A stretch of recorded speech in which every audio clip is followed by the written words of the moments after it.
সম্মানিত উপস্থিতি, আজকে জুমার দিনের চিরাচরিত নিয়ম অনুপাতে খুতবার যে বিষয়টি নিয়ে আমরা আলোচনা করব অত্যন্ত গুরুত্বপূর্ণ একটি বিষয়, যে বিষয়ের সাথে সম্পৃক্ত হতে পারলে আমাদের অন্তর প্রশস্ত হয়ে যাবে, আমরা প্রশস্ত হৃদয়ের অধিকারী হব। যে গুণে গুণান্বিত হতে পারলে আল্লাহ তাআলা আমাদের সচ্ছলতা দান করবেন, আল্লাহ তাআলা আমাদের সর্বদাই সাথে থাকবেন, আল্লাহ তাআলা আমাদের সকল সংকটগুলোকে নিরসন করে দিবেন। এমন একটি বিষয়কে আমরা আজকে খুতবার বিষয়ের জন্য চয়ন করেছি, আর তাই হচ্ছে আল ইহসান, দয়া করা, করুণা করা, যার বিপরীত হচ্ছে আল ইসাআ, খারাপ আচরণ, নিকৃষ্ট আচরণ। এর বিপরীত হচ্ছে আল ইহসান। এই ইহসান সম্পর্কে আল্লাহ সুবহানাহু ওয়া তাআলা কোরআনুল কারীমের মধ্যে বলছেন, ওয়া আহসিনু, তোমরা ইহসান করো, ইন্নাল্লাহা ইউহিব্বুল মুহসিনিন, নিশ্চয় আল্লাহ তাআলা যারা ইহসান করে, যারা দয়া করে, যারা খারাপ আচরণ করে না, তাদেরকে আল্লাহ সুবহানাহু ওয়া তাআলা ভালোবাসেন।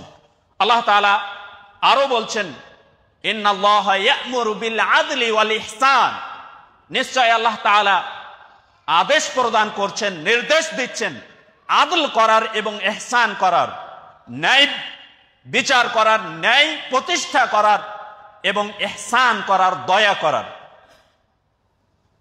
এই দুইটি শব্দের মধ্যে পার্থক্য করতে গিয়ে মুফাসসিরিনগণ বলছেন, আল আদল, আদল হচ্ছে আল ইনসাফ, যে যতটুকু পাওয়ার হকদার তাকে ততটুকু প্রদান করা হচ্ছে আল আদল।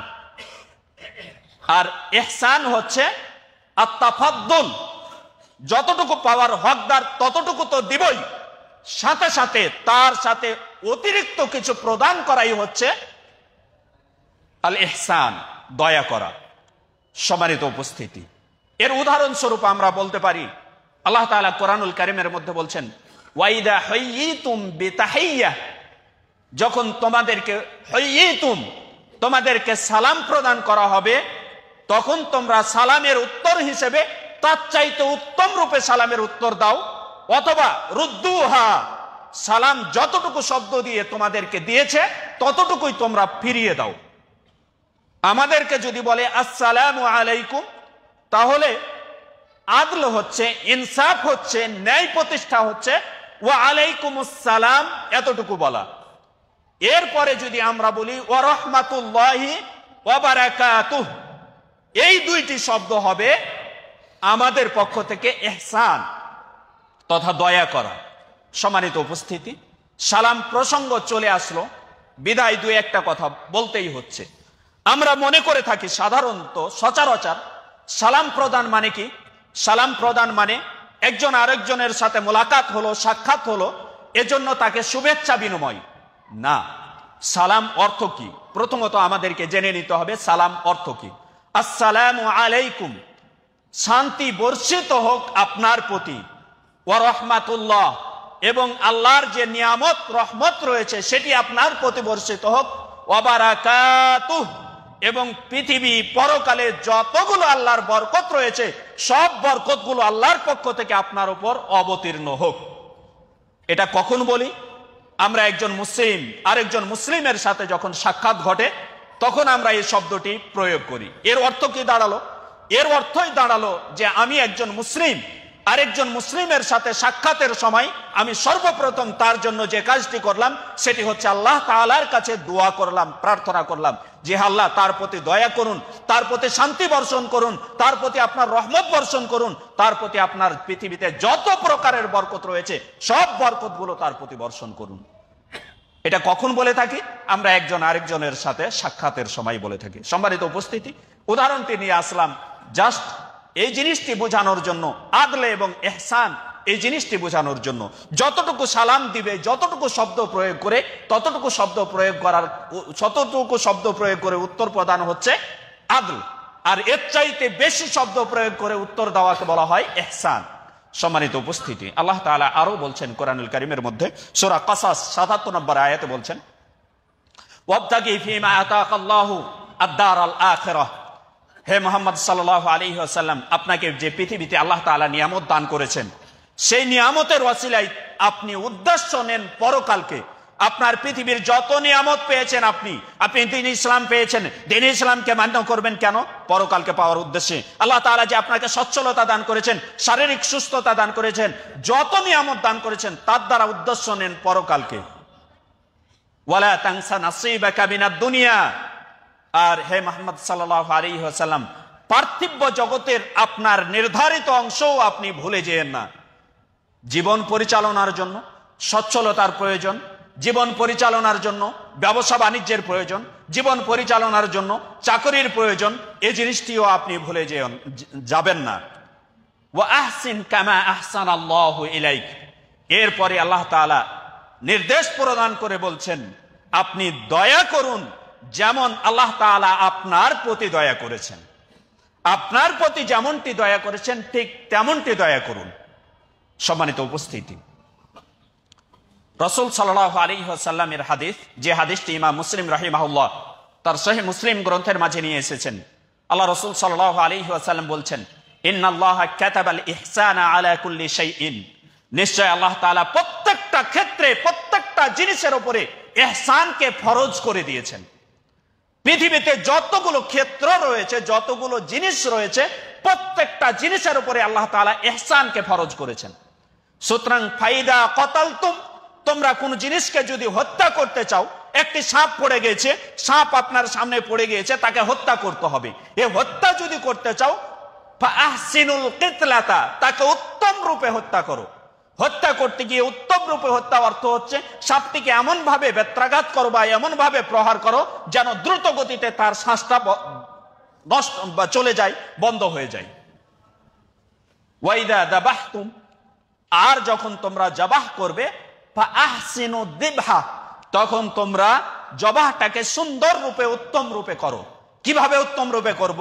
আল্লাহ রাসূল সাল্লাল্লাহু আলাইহি ওয়াসাল্লাম বলছেন, ওয়াল ইউহিদ্দা আহাদুকুম শাফরাতা। উত্তম রূপে জবাহ করার অর্থ হচ্ছে যে তার যন্ত্র, তার ছুরি, তার চাকু, যেটি দিয়ে সে জন্তুটিকে জবাহ করবে, সেটাকে সে যেন ধার দিয়ে দেয়, প্রখর ধারটা যেন শানিত করে। ওয়ালি রিহদা বিহাতা, এবং জন্তুটাকে জবাহ করতে গিয়ে যেন দীর্ঘ সময় না নেই, দ্রুত গতিতে জবাহ করে দেয়।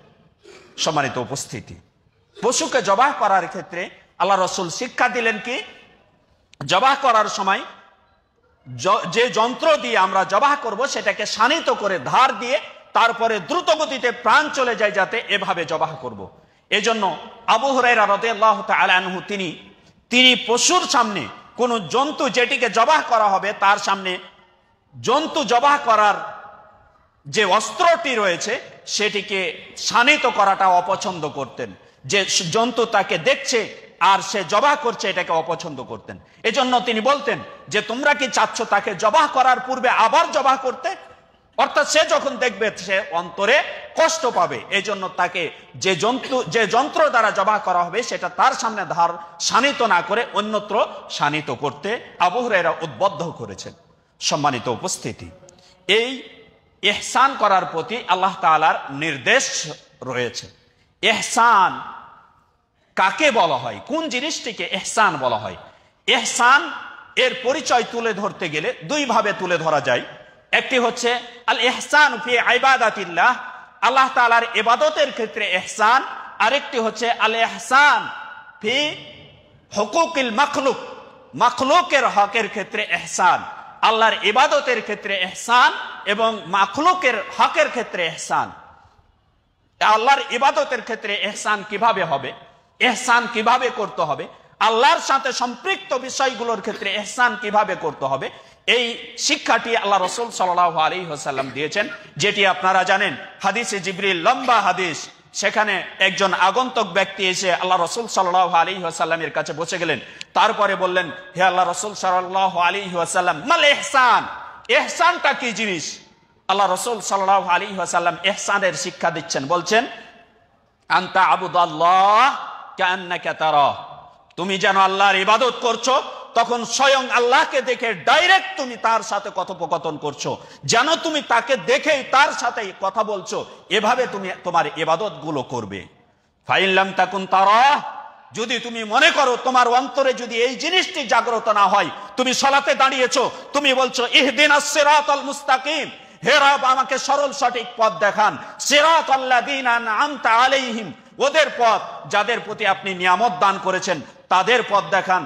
গায়রিল মাগদুবি আলাইহিম, ওদের পথ নয় যাদের প্রতি আপনি মাগদুব, যারা কি বলে আল্লাহ তাআলার পক্ষ থেকে অভিশপ্ত, তাদের পথ নয়, ইহুদিদের পথ নয়, ওয়ালা দাল্লিন বা কোনো খ্রিস্টানের পথ নয়, বরং যাদের প্রতি আপনি নিয়ামত দান করেছেন নবীদের পথ, রাসূলদের পথ আমাদেরকে দেখান।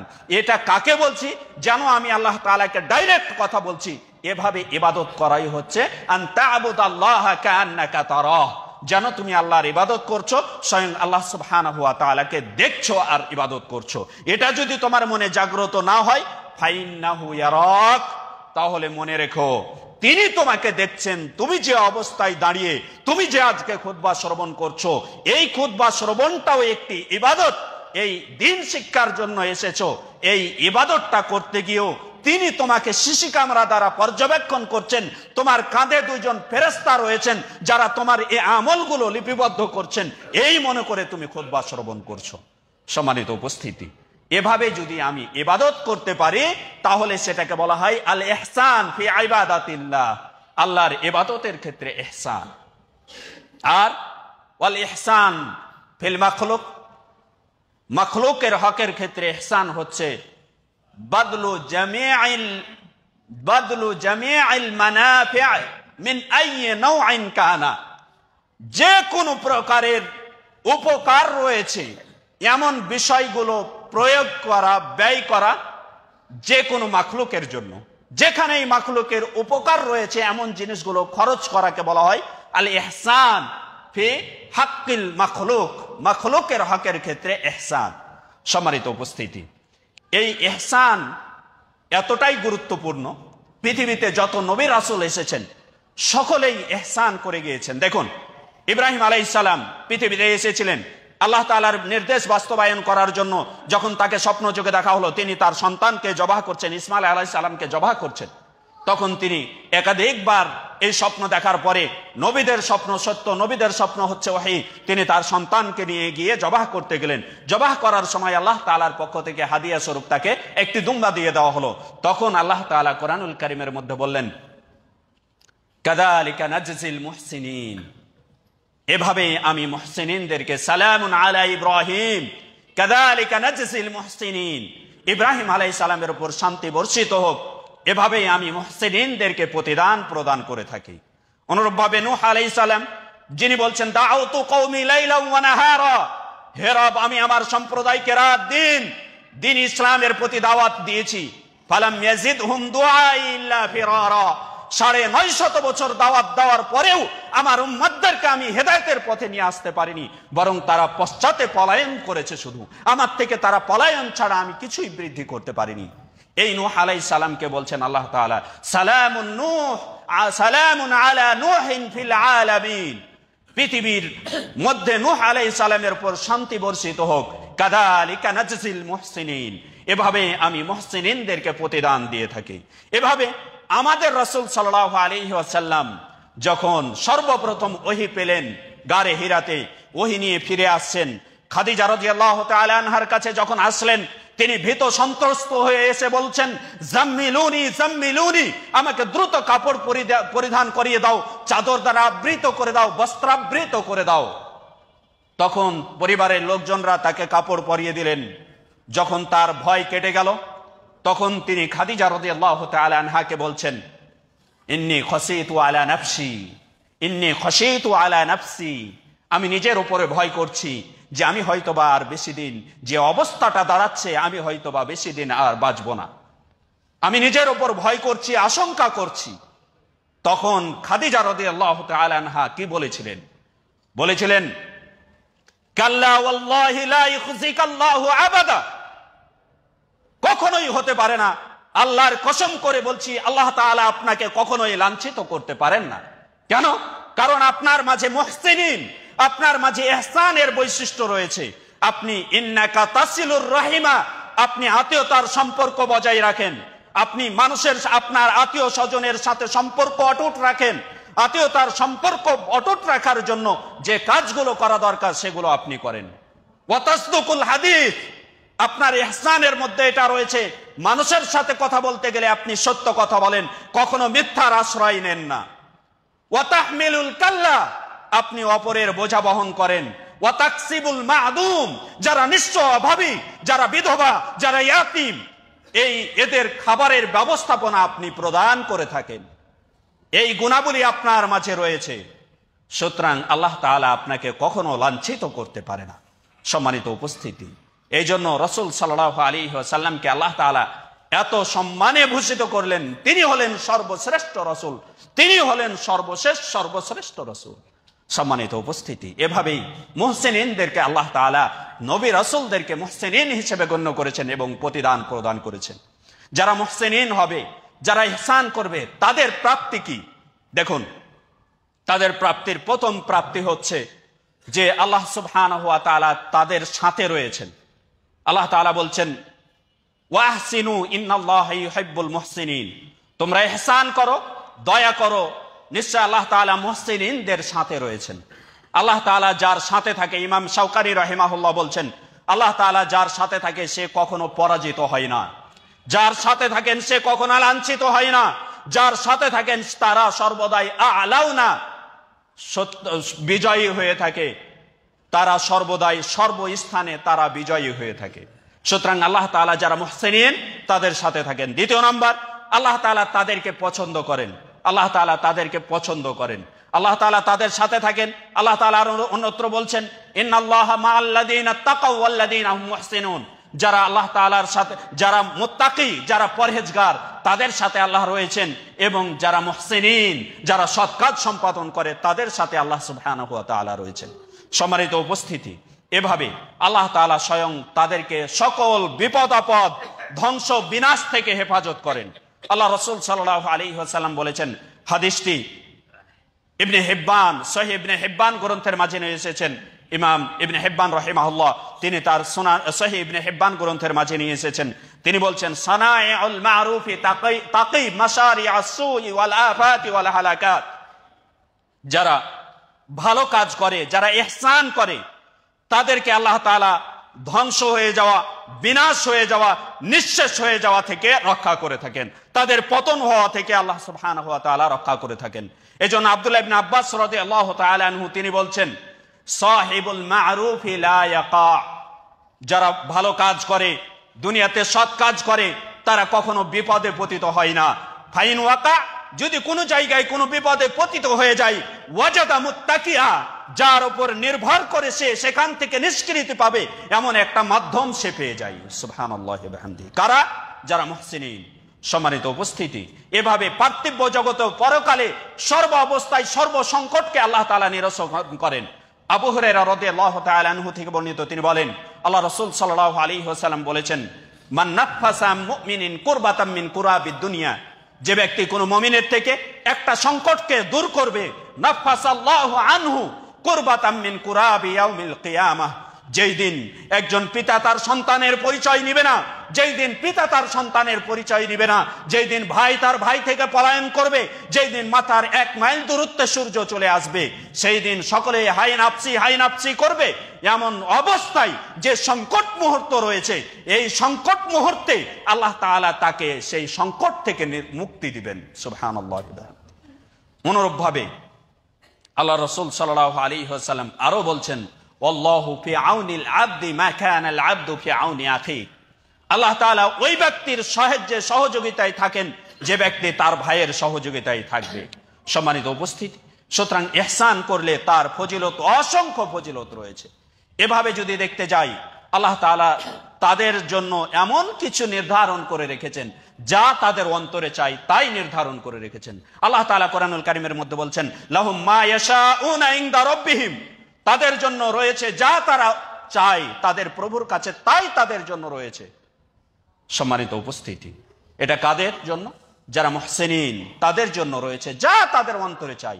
শুধু কি তাই, ইহসান করার আরো প্রতিদান দেখুন, আরো প্রতিদানগুলো স্পষ্ট হয়ে যাবে আল্লাহ রাসূল সাল্লাল্লাহু আলাইহি ওয়াসাল্লামের কথা থেকে। আল্লাহ তাআলা কোরআনুল কারীমের মধ্যে বলছে, লিল্লাযিনা আহসানুল হুসনা ওয়া জিয়াদা, যারা দুনিয়াতে ভালো কাজ করে তাদের জন্য তো হুসনা রয়েছে, প্রতিদান রয়েছে, এবং অতিরিক্ত প্রতিদান রয়েছে। এই আয়াতের ব্যাখ্যায় সুহাইব রাদিয়াল্লাহু তাআলা আনহু তিনি একটি হাদিস বর্ণনা করছেন, নিশ্চয় আল্লাহ রাসূল সাল্লাল্লাহু আলাইহি ওয়াসাল্লাম বলেন, তারা হাদিহিল আয়াহ, এই আয়াতটি তেলাওয়াত করলেন কি, লিল্লাযিনা আহসানুল হুসনা ওয়া জিয়াদা, যারা দুনিয়াতে ভালো কাজ করে তাদের জন্য নেকি রয়েছে, হুসনা রয়েছে এবং অতিরিক্ত রয়েছে। এই আয়াতটি তেলাওয়াত করার পরে আল্লাহ রাসূল বলছেন, ইদা দাখালা আহলুল জান্নাতিল জান্নাহ, যখন জান্নাতীরা জান্নাতে চলে যাবে, ওয়া আহলুন নারিন নারা, জাহান্নামীরা জাহান্নামে চলে যাবে, নাদা মুনাদিন, আল্লাহ তাআলার পক্ষ থেকে একজন আহ্বায়ক আহ্বান করে বলবে, ইয়া আইয়ুহাল মুমিনুন, হে মুমিনগণ, ইন্না লাকুম ইনদাল্লাহি মাওঈদান, নিশ্চয় তোমাদের জন্য আল্লাহ তাআলার কাছে একটি অঙ্গীকার রয়েছে, সুতরাং ইরিদু আইন জিজাকুমুহ, আল্লাহ তাআলা এই অঙ্গীকারটি বাস্তবায়ন করতে চাচ্ছে, এই অঙ্গীকারটি পূর্ণতা প্রদান করতে চাচ্ছে। মুমিনগণ এই কথা, এই ঘোষণা শোনার পরে বলবেন যে ওয়ামা হুয়া, এই অঙ্গীকারটা আবার কি, আলাম ইউসাক্কিল মাওয়াজিনানা, তিনি কি আমাদের নেকির পাল্লাকে ভারী করে দেননি, আলাম ইউবাইয়িদ উজুহানা, তিনি কি আমাদের চেহারাকে উজ্জ্বল করেননি, আলাম ইউদখিলানাল জান্নাহ, তিনি কি আমাদেরকে সর্বশ্রেষ্ঠ নিয়ামত জান্নাতে প্রবেশ করাননি, ওয়া ইউজিরনা মিনান নার, জাহান্নাম থেকে রক্ষা দেননি। তখন তারা বলবে, তখন আল্লাহ তাআলার পক্ষ থেকে ফায়াকশিফু লাহুমুল হিজাব, তাদের জন্য আল্লাহ তাআলার পর্দা উন্মুক্ত করে দেওয়া হবে, আল্লাহ তাআলার দিদারের সুযোগ চলে আসবে, আল্লাহ তাআলার সাক্ষাতের সুযোগ চলে আসবে। যখন আল্লাহ তাআলার পর্দাটা উন্মোচন করে দিবেন, মুক্ত করে দিবেন, মুমিনগণের অবস্থা হবে ফায়ানদুরুনা ইলাইহি, তারা আল্লাহর দিকে দৃষ্টি নিক্ষেপ করবে, দৃষ্টির একটা পলকও ফেলবে না, দৃষ্টি এতটাই নিবন্ধিত করবে আল্লাহর দিকে যে আল্লাহর দিকে তাকিয়ে থাকবে, এবং ফায়ানদুরুনা ইলাইহি, তাদের কি আল্লাহর দিকে তাকিয়ে থাকবে। আল্লাহ রাসূল বলছেন, ফাওয়াল্লাহি মা আতাহুমুল্লাহু শাইআন আহাব্বা ইলাইহিম মিনান নাযরি ইলাইহি, সেই দিন আল্লাহ তাআলা তাকে যে নিয়ামত দিয়েছেন, আল্লাহ তাআলার দিদার দেওয়া, আল্লাহ তাআলার সাক্ষাৎ পাওয়া, এই নিয়ামতের চাইতে আর কোন নিয়ামত তাদের কাছে আর প্রিয় হবে না, পছন্দনীয় হবে না। সুবহানাল্লাহি ওয়া বিহামদিহি। সম্মানিত উপস্থিতি, এই ঘটনাটি বুঝতে হলে আরেকটু চলে যেতে হবে আমাদেরকে আল্লাহ রাসূল সাল্লাল্লাহু আলাইহি ওয়াসাল্লামের লম্বা হাদিসের মধ্যে, যেখানে আল্লাহ রাসূল সাল্লাল্লাহু আলাইহি ওয়াসাল্লাম বলছেন, সহিহ মুসলিমের হাদিস, সহিহ বুখারীতেও এসেছে, আল্লাহ রাসূল সাল্লাল্লাহু আলাইহি ওয়াসাল্লাম বলছেন, সংক্ষিপ্ত হাদিসের সারমর্ম অনুবাদটুকু বলছি। আল্লাহ রাসূল সাল্লাল্লাহু আলাইহি ওয়াসাল্লাম বলছেন, সর্বশেষ যে ব্যক্তি জান্নাতে প্রবেশ করবে, জাহান্নাম থেকে তাকে বের করে নিয়ে আসা হবে। এরপরে অনেক কাহিনী ঘটবে, ঘটতে ঘটতে ঘটতে ঘটতে সর্বশেষ তাকে সে বলবে, হে আল্লাহ, আমি কি জান্নাতের মধ্যে একটু উকি দেব? আল্লাহ তাআলা তখন বলবেন, তুমি তো আমার সাথে ওয়াদা করেছো, তুমি তো আমাকে অঙ্গীকার করেছো, আমার কাছে ওয়াদা করেছো যে তুমি তোমাকে এর জাহান্নাম থেকে রক্ষা করলে, এই জায়গায় নিয়ে আসলে তুমি আর জান্নাতে প্রবেশ করতে চাইবে না, এই অঙ্গীকার তো তুমি করেছো। সে ব্যক্তি বলবে, আর সে ব্যক্তি কিছুক্ষণ চুপ থাকার পরে আল্লাহ তাআলাকে বলবেন, আল্লাহ, আমি কি প্রবেশ করব? আল্লাহ তাআলা তখন হেসে দিবেন, আল্লাহ তাআলা মুচকি হেসে দিয়ে বলবেন যে ঠিক আছে, তুমি কতই বড় গাদ্দার, কতই বড় নিয়ামতের নিমুখ হারাম, তুমি ঠিক আছে, প্রবেশ করো। আল্লাহ তাআলা তাকে প্রবেশ যখন করতে দিবেন, তখন সে জান্নাতের মাঝে প্রবেশ করে সব কিছু ভুলে যাবে, তার অতীতের যে কষ্ট, জাহান্নামে পুড়ে ছারখার হয়ে যাচ্ছিল, সে অবস্থাগুলো ভুলে যাবে, দিয়ে সে জান্নাতের নিয়ামতগুলো দেখে সব কিছু ভুলে যাবে। আল্লাহ তাআলা তখন তাকে বলবেন, তুমি স্মরণ করো। সে স্মরণ করতে ভুলে যাবে, আল্লাহ তাআলা তাকে স্মরণ করিয়ে দিবেন, তুমি এটা চাও, ওটা চাও, ওটা চাও, সে বিভিন্ন জিনিস তাকে স্মরণ করিয়ে দিবে। আল্লাহ তাআলার কাছে তখন সে ব্যক্তি বলবে, আল্লাহ, আপনি কি আমার সাথে মস্করা করছেন? আল্লাহ, আপনার সাথে আপনি কি আমাকে নিয়ে ঠাট্টা করছেন? আল্লাহ তাআলা তখন বলবেন, তুমি চাও। তখন তাকে সে চাইবে দুনিয়ার সমপরিমাণ জিনিস, সে চেয়ে বসবে আল্লাহর কাছে। আল্লাহ তাআলা তখন তাকে বলবেন, তোমাকে দুনিয়া দিলাম এবং দুনিয়ার সমপরিমাণ আরো 10 দুনিয়ার সমপরিমাণ জায়গা জান্নাতের মধ্যে প্রদান করলাম। সুবহানাল্লাহি ওয়া বিহামদিহি। কি কোন ব্যক্তি? সর্বশেষ যে ব্যক্তি জান্নাতে প্রবেশ করবে, এরপরে আর কেউ জান্নাতে প্রবেশ করবে না, এই ব্যক্তি সর্বশেষ জান্নাতে প্রবেশ করবে। তার প্রতিদান কি হবে? দুনিয়া এবং দুনিয়ার 10 গুণ সমপরিমাণ জান্নাতে তার জায়গা হবে। তাহলে যারা প্রথম প্রবেশ করেছে তাদের জন্য কি হবে? এই জন্য আল্লাহ তাআলা বলেছেন, রাসূল সাল্লাল্লাহু আলাইহি ওয়াসাল্লাম বলেছেন, বান্দার জন্য আমি এমন কিছু প্রস্তুত করে রেখেছি যা তার অন্তরেও কোনোদিন কল্পনায় আনতে পারিনি। দুনিয়াতে এই 10 দুনিয়ার সমপরিমাণ জায়গা যদি আল্লাহ তাআলা জান্নাতে দেন, তাহলে এটি কি আমাদের কল্পনার মধ্যে? কল্পনার বাইরে। সম্মানিত উপস্থিতি, এই ব্যক্তি যখন আল্লাহ তাআলার সাথে সাক্ষাৎ ঘটবে, আল্লাহ তাআলার দিদার ঘটবে, আল্লাহ তাআলার সাক্ষাৎ ঘটবে, তখন সব জান্নাতের মধ্যে এত নিয়ামত পেয়েছিল সবগুলো সে ভুলে যাবে। সুবহানাল্লাহ ওয়া বিহামদিহি। এটা কার জন্য হবে? যারা মুহসিনিন তাদের জন্য হবে। সম্মানিত উপস্থিতি, এর উদাহরণস্বরূপ আমরা আরো বলতে পারি ইহসান। ইহসানকে কোন প্রকার ইহসানকে ছোট করে দেখার সুযোগ নেই। আল্লাহ রাসূল সাল্লাল্লাহু আলাইহি ওয়াসাল্লাম বলছেন, লা তাহকিরান্না মিনাল মা'রুফি শাইআ, তোমরা মারুফ সৎ কাজ যেগুলো রয়েছে সেগুলোর কোনোটাকে ছোট করে দেখিও না। এর উদাহরণস্বরূপ আল্লাহ রাসূল সাল্লাল্লাহু আলাইহি ওয়াসাল্লামের হাদিস, আবু হুরায়রা রাদিয়াল্লাহু তাআলা আনহু থেকে বর্ণিত, নিশ্চয় আল্লাহ রাসূল সাল্লাল্লাহু আলাইহি ওয়াসাল্লাম বলেন, এক ব্যক্তি বাইনামা রাজুলুন ইয়ামশি বিতরিক, এক ব্যক্তি রাস্তা দিয়ে হাঁটছিলেন, হাঁটতে হাঁটতে সেখানে তিনি ওয়াজাদা গুসনা শাউকিন, একটা কাঁটাযুক্ত ছোট্ট একটা ডাল পেলেন। এই ডালটিকে তিনি আখাদাহু নিয়ে নিলেন, এই ডালটিকে নিয়ে তিনি সরিয়ে দিলেন, একটা নিরাপদ জায়গায় ফেলে দিলেন। আল্লাহ তাআলা রাসূল সাল্লাল্লাহু আলাইহি ওয়াসাল্লাম বলছেন, ফাশাকারাল্লাহু লাহু, আল্লাহ তার এই ছোট্ট আমলটি কবুল করে নিলেন, ফাগফারা লাহু, তার জীবনের সকল গুনাহগুলো আল্লাহ ক্ষমা করে দিলেন। সুবহানাল্লাহি ওয়া বিহামদিহি। অন্য রিওয়ায়াতে রয়েছে যে সে ব্যক্তি রাস্তা দিয়ে চলছিল, রাস্তায় গাছ একটা সাইডে ছিল যার একটা ডাল রাস্তার উপরে ঝুলে গিয়েছিল, নুয়ে গিয়েছিল। তিনি বললেন, লা ওয়াল্লাহি লা উনহিয়ান্না হাদা আনিল মুসলিমিনা লা ইউদিহিম, আমি এই ডালটাকে কেটে ফেলবো যাতে করে কোনো মুসলিমকে কষ্ট না দেই। আল্লাহ তাআলা রাসূল সাল্লাল্লাহু আলাইহি ওয়াসাল্লাম বলছেন, ফাআদখালাহুল্লাহুল জান্নাহ, আল্লাহ তাআলা তাকে জান্নাতে প্রবেশ করিয়ে দিলেন। সুবহানাল্লাহি ওয়া বিহামদিহি।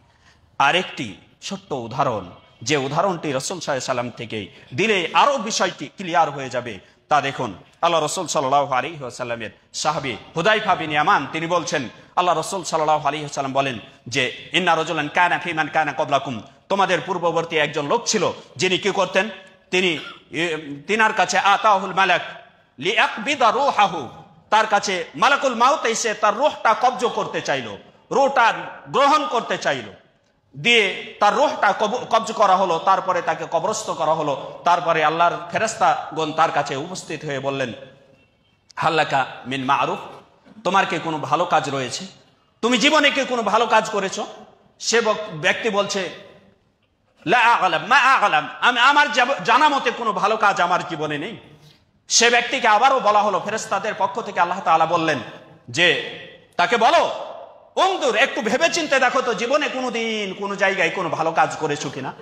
সে ব্যক্তি তখন বলছে, মা আ'লামু শাইআন, আমি আমার জীবনে কোনো ভালো কাজ দেখতে পাচ্ছি না, তবে একটাই পাচ্ছি, গায়রা আন্নি কুনতু উবাইউন নাসা ফিদ দুনিয়া, দুনিয়াতে আমি ব্যবসা বাণিজ্য করতাম, মানুষের সাথে ক্রয় বিক্রয় লেনদেন করতাম, লেনদেন করতে গিয়ে আমি ফাউজাজিহিম, মানুষদেরকে সেই দেনা পাওনা যেটা থাকতো আমার সাথে সে পাওনা প্রদানের জন্য তাগাদা করতাম, তাড়াতাড়ি পরিশোধ করেন, এই তাগাদা প্রদান করতাম। সম্মানিত উপস্থিতি, আল্লাহ রাসূল সাল্লাল্লাহু আলাইহি ওয়াসাল্লাম বলছেন, সেই ব্যক্তি তারপরে বলছেন, ফাউনদিরুল মুসির, যারা সচ্ছল ব্যক্তি ছিল, দেখা গেছে এই মুহূর্তে টাকা দিতে পারছে না, তাদেরকে একটু অবকাশ দিতাম, ঠিক আছে তোমার জন্য নির্ধারিত সময় ছিল 1 সপ্তাহ, যাও তোমাকে আরো 1 সপ্তাহ সময় দিলাম, এর মধ্যে তুমি টাকাটা পরিশোধ করে দিও। ওয়া তাজাওয়াজু আনিল মু'সির, এবং মু'সির, যারা মু'সির ছিল, অসচ্ছল ছিল, তাদেরকে আমি ক্ষমা করে দিতাম, তাদের থেকে আমি কোনো কিছুই নিতাম না, তাদেরকে আমি ওই জিনিসটি ক্ষমা করে দিতাম। আল্লাহ রাসূল সাল্লাল্লাহু আলাইহি ওয়াসাল্লাম বলছেন, ফাআদখালাহুল্লাহুল জান্নাহ, আল্লাহ তাআলা তাকে জান্নাতে প্রবেশ করিয়ে দিলেন। সুবহানাল্লাহি ওয়া বিহামদিহি। কিসের বিনিময়ে? ছোট্ট একটা কাজ, যে কাজটি তিনি করতেন তার বিনিময়ে। সুতরাং আমাদের সকলকেই এই প্রতিদানগুলো যদি আমরা পেতে চাই তাহলে ইহসান করতে হবে। আল্লাহ তাআলা আমাদের মুহসিনিন হিসেবে কবুল করুন। আল্লাহুম্মা আমিন। ওয়া সাল্লাল্লাহু আলা নাবিয়িনা মুহাম্মদ ওয়া আলা আলিহি ওয়া সাহবিহি আজমাইন।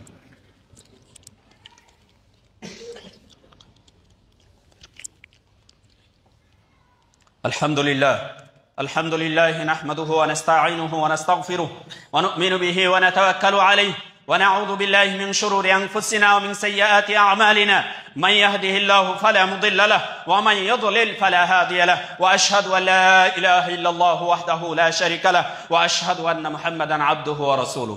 সম্মানিত উপস্থিতি, এতক্ষণ পর্যন্ত আমরা ইহসানের গুরুত্ব, ইহসানের ফজিলত নিয়ে আলোচনা শুনতেছিলাম এবং আমরা আরো একটি কথা শুনেছি প্রথম খুতবার মধ্যে, ইহসান হতে হবে আল্লাহর সাথে এবং ইহসান হতে হবে মাখলুকদের সাথে। ইহসান আল্লাহর সাথে কিভাবে করব?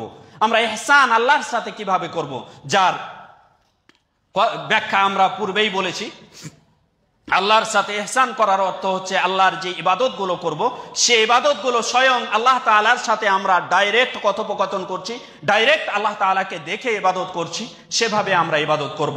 যেভাবে আল্লাহ রাসূল নির্দেশনা দিয়েছেন, যেভাবে আল্লাহ রাসূল শিক্ষা দিয়েছেন, ইবাদতগুলোকে আমরা ঠিক সেভাবে করব। আল্লাহ তাআলার রাসূল সাল্লাল্লাহু আলাইহি ওয়াসাল্লাম যেটি হাদিসের মধ্যে বলেছেন।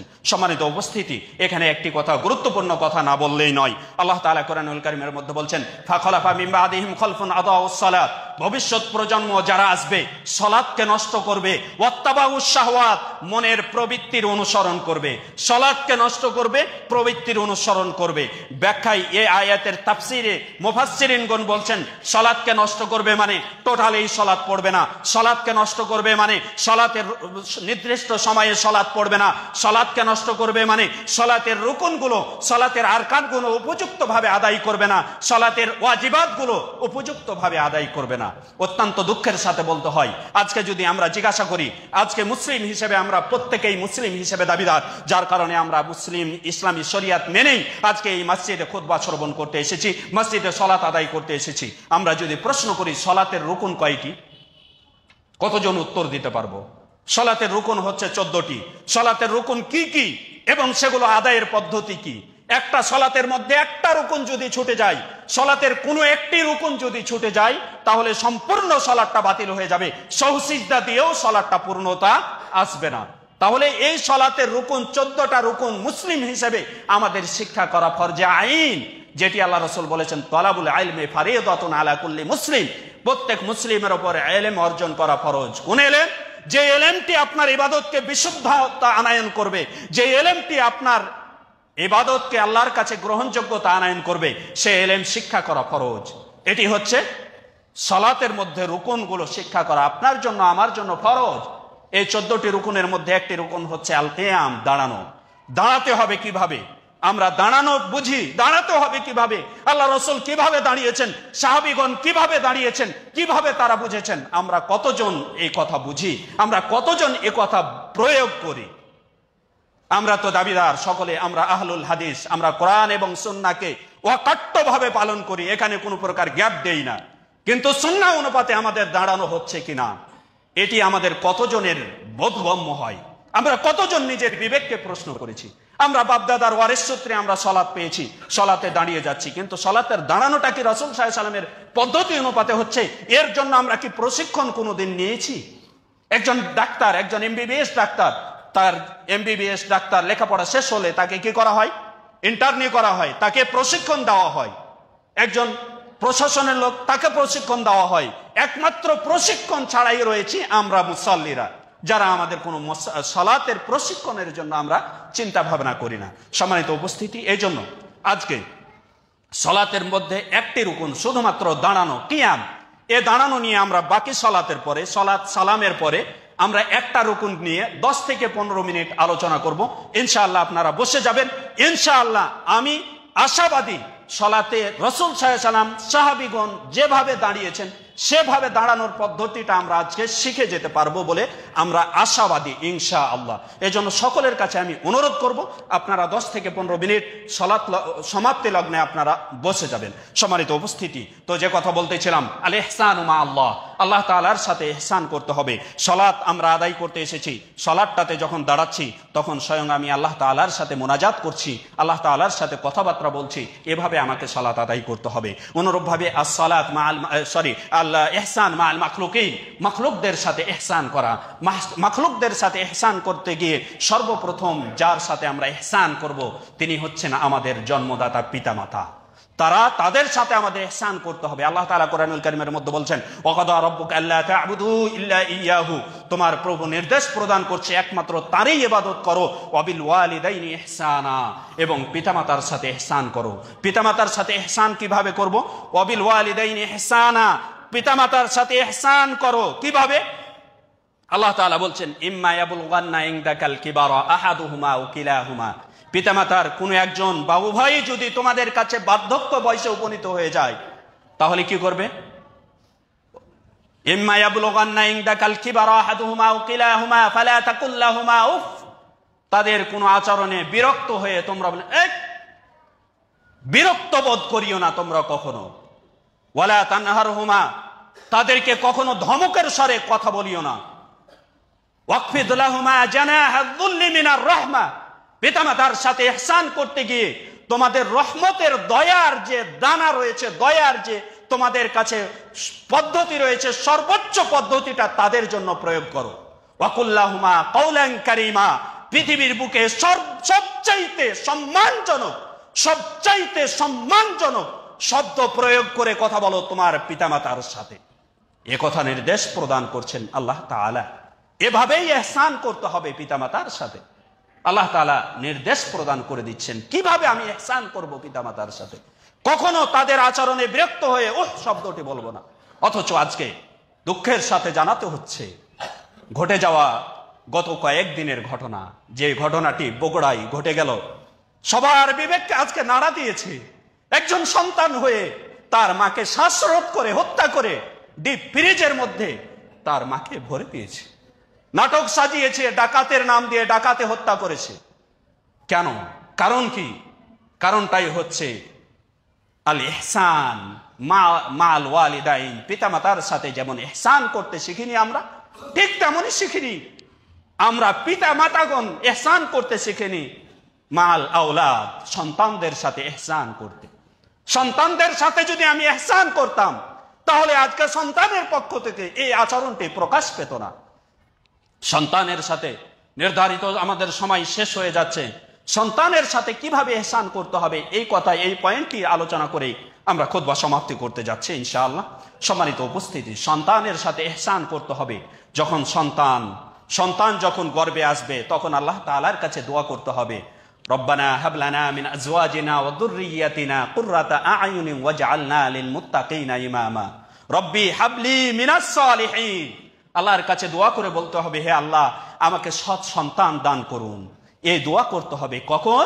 যখন আমার সন্তান গর্ভে আসবে, যখন আমি আমার স্ত্রীর সাথে মুজামাআত করতে যাব, তখন আমাকে ওই পদ্ধতিতেই মুজামাআত করতে হবে যে পদ্ধতিতে রাসূল সাল্লাল্লাহু আলাইহি ওয়াসাল্লাম মুজামাআত করতে বলেছেন, সহবাস করতে বলেছেন।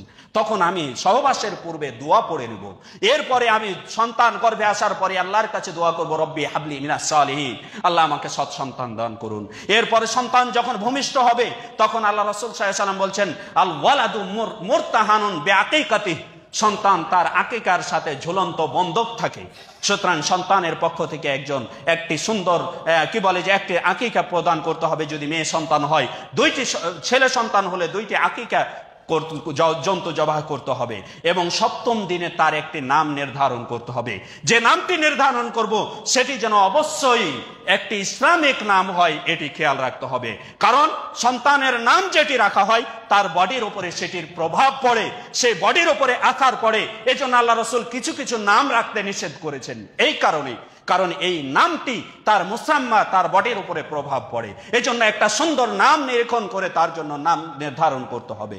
এরপরে সন্তান যখন পৃথিবীতে চলাফেরা করতে লাগলো, সন্তানকে প্রতিপালন করতে গিয়ে তার মা তাকে দুধ পান করাবে, যখন বিসমিল্লাহ বলে দুধ পান করাবে, যাতে করে শয়তানের অংশ তার সাথে জমে না যায়, এভাবে দুধ পান করাবে। এরপরে শয়তান যখন কথাবার্তা বলতে লাগলো তখন তাকে আকীদা শিক্ষা দিতে হবে, আব্দুল্লাহ ইবনে আব্বাস রাদিয়াল্লাহু তাআলা আনহু তিনি বলছেন, আল্লাহ রাসূল সাল্লাল্লাহু আলাইহি ওয়াসাল্লাম বলছেন, হে আব্দুল্লাহ ইবনে আব্বাস, তোমাকে আমি কিছু শব্দ শিখিয়ে দিচ্ছি, তুমি যদি এগুলো আল্লাহ তাআলার উদ্দেশ্যে মুখস্থ করো, সংরক্ষণ করো, আল্লাহ তোমাকে সংরক্ষণ করবেন। যদি তুমি এই শব্দগুলোকে হেফাজত করো, তোমার যে কোনো পরিস্থিতিতে তুমি আল্লাহ তাআলাকে তোমার পাশে পাবে। সেই শব্দগুলোই হচ্ছে, তুমি কি করবে? যখন তুমি কোনো কিছু চাইবে, ফাসআলিল্লাহ, তুমি আল্লাহর কাছে চাইবে, পৃথিবীর কারো কাছে চাইবে না। আমার সন্তানকে শিক্ষা দিতে হবে, তুমি বাবা সবকিছু দেওয়ার মালিককে আল্লাহ সুবহানাহু ওয়া তাআলা। সুতরাং তোমার কোনো কিছু প্রয়োজন হয়ে গেছে, তুমি কখনো মানুষের কাছে হাত পাতবে না, তুমি সর্বদাই আল্লাহর কাছে চাইবে। তুমি যখন ফাইযাস্তাআনতা ফাসতাঈন বিল্লাহ, তুমি যখন আল্লাহর কাছে সাহায্য চাইবে, তুমি যখন কোনো কিছুর সাহায্য চাইবে, তখন তুমি আল্লাহর কাছে সাহায্য চাইবে। এভাবে তুমি সন্তানকে, এভাবে আমরা যদি সন্তানকে আকীদা শিক্ষা দিই, বিশ্বাস শিক্ষা দিই, আমাদের সন্তানের মনে এই আকীদা ধারণ লালন করাতে পারি, ওই সন্তান কোনোদিনও বিপদগামী হবে না। এরপরে সন্তান যখন 7 বছর বয়সে উপনীত হবে, মুরু আওলাদাকুম বিসসালাতি ওয়া হুম 7 সিনিন, 7 বছর বয়সে উপনীত হয়ে গেছে, এবার সন্তানকে বলো বাবা চলো মসজিদে যাই, আজান হয়ে গেছে, মসজিদে গিয়ে আমরা সালাত আদায় করে আসি। 7 বছর থেকে 10 বছর বয়সে যখন উপনীত হবে, ওয়াজরিবুহুম আলাইহা ইদা ওয়া হুম 10 সিনিন, 10 বছর বয়সে উপনীত হয়ে গেছে, সালাতে আসছে না, এবার আপনার হাতে বেত থাকবে, আপনার হাতে লাঠি থাকবে, আপনি একজন উপযুক্ত অভিভাবক, আপনার হাতে লাঠি ব্যবহার করতে হবে। এভাবে আপনার সন্তানকে যদি আপনি এই ইহসান করতে পারেন, আপনার সন্তানের পক্ষ থেকে কখনো ডিপ ফ্রিজে যাওয়া আপনার জন্য শোভনীয় হতে পারে না, কখনো আল্লাহর পক্ষ থেকে এটা নির্ধারণ হতে পারে না। পক্ষান্তরে আপনার সন্তানকে এভাবে যদি আপনি স্টেপ বাই স্টেপ ইহসান না করে আপনি যদি সন্তান প্রতিপালন করেন, তাহলে মনে রাখবেন আমার আপনার জন্য ওই ডিপ ফ্রি, আমার আপনার জন্য ওই বৃদ্ধাশ্রম জায়গা ছাড়া আর অন্য কোথাও জায়গা হতে পারে না। এই জন্য আমাদেরকে ইহসান করতে হবে সর্ব অবস্থায়, সর্বক্ষেত্রে, সব জায়গায়, সবার সাথে। মনে রাখতে হবে আব্দুল্লাহ ইবনে আব্বাস রাদিয়াল্লাহু তাআলা আনহুর কথা। তিনি বলেছেন কি, সাহিবুল মারুফ লা ইয়াকা, ভালো কাজ করে কখনো ব্যর্থ হওয়া হয় না, ভালো কাজ কখনো বিফলে যায় না। ভালো কাজ করলে আপনার হয় যে বিপদ আসছিল সে বিপদ থেকে আল্লাহ হেফাজত করবে, ভালো কাজ করলে এর প্রতিদান আপনাকে আল্লাহ তাআলা এমন ভাবে দিবেন আপনি ধারণা করতে পারবো না। এই জন্য যদিও পয়েন্ট অনেকগুলো ছিল আমাদের আলোচ্য বিষয়ে, কিন্তু সময় স্বল্পতার কারণে আমরা আলোচ্য বিষয়ের পয়েন্টগুলো সমাপ্তি করতে পারলাম না। পরিশেষে আমরা এতটুকুই অনুরোধ করে যাব, আমরা যতদিন আল্লাহ তাআলার কাছে, আল্লাহ তাআলা আমাদেরকে এই যে দুনিয়াতে হায়াত দিয়েছেন, আমাদের সবার গন্তব্য স্থান হচ্ছে পরকাল, কিন্তু দুনিয়াতে যে কয়েকদিনের আমরা সফরে এসেছি, যে কয়েকদিন আমরা চাষাবাদ করতে এসেছি, এই কয়েকদিন যেন আল্লাহর হুকুকগুলো, আল্লাহর ইহসানগুলো, আল্লাহ তাআলার সাথে ইহসানগুলো, মাখলুকের সাথে ইহসানগুলো ভুলে না যাই। বিশেষ করে আমাদের পিতামাতার সাথে ইহসান করা আমরা যেন কখনো ভুলে না যাই। আল্লাহ তাআলা আমাদের সর্বক্ষেত্রে, সর্ব অবস্থায় ইহসান করে চলার তৌফিক দান করুন, আল্লাহুম্মা আমিন। বিশেষ করে আজকে বিশেষ দুয়ার আবেদন এসেছে আমাদের কাছে, সেটি হচ্ছে, এবং কিছু পরামর্শ এসেছে, সেটি হচ্ছে আজকে আমাদের মুসলিম ভাইদের উপরে যারা নির্যাতন করছে, সেই ইসরায়েল সন্ত্রাসী সংগঠন, যারা মানবতার কথা বলে মানবতাকে ধ্বংস করে, যারা মানবতাকে হত্যা করে, এই ইসরায়েল আমেরিকার মদদে, তারা আজকে যুক্তরাষ্ট্রের মদদে আজকে শত শত হাজার হাজার শিশু নারী সহ মুসলিমদেরকে নিধন করছে। তাদের যে পৃথিবীব্যাপী বৈশ্বিক তাদের যে পণ্য রয়েছে, সেগুলোকে যেন আমরা বয়কট করি, সেগুলো কোনোভাবেই ক্রয় না করি, বরং আমাদের অন্যান্য যে পণ্যগুলো রয়েছে সেগুলোর প্রতি আমরা যেন আগ্রহী হই, এবং মুসলিম ভাইদের জন্য, সকলের জন্য আমরা দোয়া করি। আল্লাহর কাছে পরিশেষে আবারও দোয়া করছি, হে আল্লাহ, আমাদের মুসলিম ভাইরা যেখানেই থাকুক না কেন, তাদের সাথে আমাদের রক্তের বন্ধন আমাদের নিজেদের ভাইদের চাইতেও বন্ধনের চাইতেও বেশি, কারণ আল্লাহ রাসূল বলে গিয়েছেন, আল মুসলিমুনা কাল জাসাদিল ওয়াহিদ, পৃথিবীর মুসলিমরা একটা বডির নাই, পৃথিবীর মুসলিমরা একটা বডির নাই। সুতরাং ইজাস্তাকা আদবুন মিনহু তাদাআ লাহু সাইরুল জাসাদি বিশ-শাহরি ওয়াল হুমা। আজকে মুসলিমের একটা বডি আঘাত ব্যথিত হয়েছে, মানে সারা পৃথিবীব্যাপী মুসলিমরা ব্যথিত, জর্জরিত। আমরা এই ব্যথা থেকে, এই অশান্তি থেকে, এই কষ্ট থেকে আল্লাহ আপনার কাছে আমরা মাজলুম হয়ে ফরিয়াদ করছি। আল্লাহুম্মা আনসুরিল মুজাহিদিন, আল্লাহুম্মা আনসুরিল মুজাহিদিন, আল্লাহুম্মা আনসুর মান নাসারা দীন মুহাম্মাদিন সাল্লাল্লাহু আলাইহি ওয়াসাল্লাম ওয়াজআলনা মিনহুম, আল্লাহুম্মা খযুল মান খযালা দীন মুহাম্মাদিন সাল্লাল্লাহু আলাইহি ওয়াসাল্লাম ওয়া লা তাজআলনা মিনহুম, আল্লাহুম্মা আমিন। আল্লাহ আমাদের মুসলিম ভাইদেরকে হেফাজত করুন, তারা যেখানেই থাকুক না কেন, যে অবস্থায় থাকুক না কেন, তাদের জানমালের নিরাপত্তা দান করুন, আল্লাহুম্মা আমিন। আল্লাহ আমরা যারা পৃথিবীতে বেঁচে রয়েছি তাদেরকে ঈমান, আমল, আখলাকের সাথে বেঁচে থাকার তৌফিক দান করুন, আল্লাহুম্মা আমিন। আল্লাহ যে কয়দিন আমরা পৃথিবীতে চাষাবাদ করতে এসেছি, প্রত্যেকটি কাজ যেন আপনার সন্তুষ্টি চিত্তে করতে পারি, আল্লাহ আমাদের তৌফিক দান করুন, আল্লাহুম্মা আমিন। আল্লাহ সকল প্রকার মাসিয়াত থেকে আমাদেরকে নিরাপদ করুন, আল্লাহুম্মা আমিন। ওয়া সাল্লাল্লাহু আলা নাবিয়িনা মুহাম্মদ ওয়া আলা আলিহি ওয়া আসহাবিহি আজমাইন।